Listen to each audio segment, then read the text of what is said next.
सिंहासन के साफ होने के बाद राजा भोज पहले दिन ही सिंहासन पर बैठने के लिए उत्सुक थे। जब पहले दिन राजा भोज ने सिंहासन पर बैठने की कोशिश की तभी सिंहासन से पहली पुतली रत्नमंजरी प्रकट हुई। पहली पुतली रत्नमंजरी ने राजा को अपना परिचय दिया और कहा कि यह सिंहासन विक्रमादित्य का है और उनके जैसा गुणवान और बुद्धिमान ही इस पर बैठने योग्य है। अगर यकीन नहीं होता तो राजा विक्रमादित्य की यह कहानी सुनकर फैसला करना कि तुम में ऐसे गुण हैं या नहीं।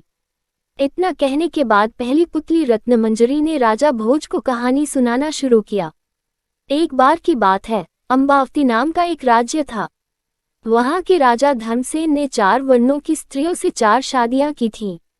पहली स्त्री ब्राह्मण थी, दूसरी क्षत्रिय, तीसरी वैश्य और चौथी शूद्र थी। ब्राह्मण स्त्री से हुए पुत्र का नाम ब्राह्मणीत था। क्षत्राणी से उन्हें 3 पुत्र थे जिनके नाम थे शंख, विक्रमादित्य और भर्तृहरि। वैश्य पत्नी से हुए पुत्र का नाम चंद्र था और शूद्रानी के बेटे का नाम धन्वतारी था। जब सभी लड़के बड़े हुए तो ब्राह्मणी के बेटे को राजा ने दीवान बनाया, लेकिन वह अपनी जिम्मेदारी ठीक तरह से संभाल न सका और वो राज्य छोड़कर चला गया। कुछ वक्त तक वो कई जगहों में भटका और फिर वह धारानगरी नाम के राज्य में पहुंचा और वहां उसे एक अच्छा ओहदा मिला। लेकिन एक दिन उसने वहां के राजा को मार दिया और खुद राजा बन गया। कुछ वक्त बाद उसने उज्जैन आने का फैसला किया, लेकिन उज्जैन पहुंचते ही उसकी मौत हो गई। उसके बाद क्षत्राणी के बड़े बेटे शंख को लगा कि उसके पिता विक्रम को राज्य का राजा बना सकते हैं। ऐसे में उसने अपने सोते हुए पिता पर हमला कर उसे मार डाला और खुद को राजा घोषित कर दिया। सभी भाइयों को शंख के षड्यंत्र का पता चल गया और सब इधर उधर निकल पड़े। शंख ने ज्योतिषियों का सहारा लिया और उन्हें अपने भाइयों के बारे में ज्योतिष विद्या के सहारे से पता लगाने को कहा।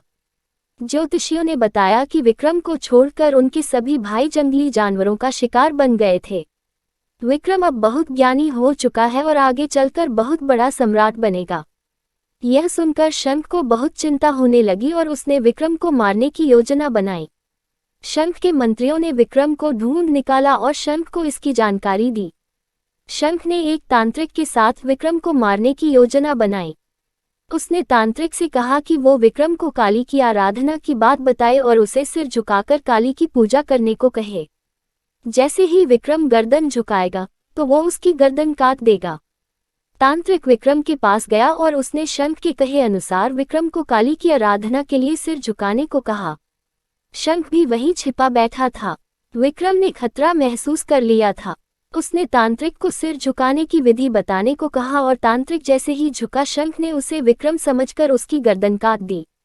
इतने में विक्रमादित्य ने शंख के हाथ से तलवार लेकर उसकी भी गर्दन काट दी और अपने पिता की हत्या का बदला ले लिया। फिर विक्रमादित्य राजा बने और अपने राज्य और प्रजा का पूरा ध्यान रखने लगे। हर तरफ उनकी जय जयकार होने लगी। एक दिन राजा विक्रमादित्य शिकार करने जंगल गए। उस जंगल में जाने के बाद राजा विक्रमादित्य को बाहर निकलने का कोई रास्ता नहीं दिख रहा था। इतने में उनकी नज़र एक खूबसूरत महल पर पड़ी। वो अपने घोड़े पर सवार होकर उस महल में पहुंचे। वो महल राजा बाहुबल का था। राजा विक्रम जैसे ही वहां पहुंचे तो वहां के दीवान ने राजा विक्रमादित्य को कहा कि वो बहुत मशहूर राजा बनेंगे, लेकिन उसके लिए राजा बाहुबल को उनका राजतिलक करना होगा। साथ ही उसने यह भी कहा कि राजा बाहुबल बहुत दानी है और जैसे ही विक्रमादित्य को मौका मिले वो राजा से स्वर्ण जड़ित सिंहासन मांग लें। यह स्वर्ण जड़ित सिंहासन भगवान शंकर ने राजा को भेज दिया था। वह सिंहासन राजा विक्रमादित्य को सम्राट बना सकता है। राजा बाहुबल ने विक्रमादित्य का अतिथि सत्कार और राज तिलक किया। इस दौरान विक्रमादित्य ने सिंहासन की मांग की और राजा बाहुबल ने विक्रमादित्य को उसका सही हकदार समझते हुए बिना संकोच सिंहासन दे दिया। कुछ दिनों तक बाहुबल के महल में रहने के बाद राजा विक्रमादित्य सिंहासन लेकर अपने राज्य वापस आ गए। सिंहासन की बात दूर दूर तक फैल गई। हर कोई राजा विक्रमादित्य को बधाई दे रहा था। इतना सुनाते ही पुतली रत्नमंजरी ने कहा कि राजा भोज, अगर ऐसा कोई काम आपने भी किया है तो आप इस सिंहासन पर बैठ सकते हैं। यह कहने के बाद पहली पुतली रत्नमंजरी उड़ गई।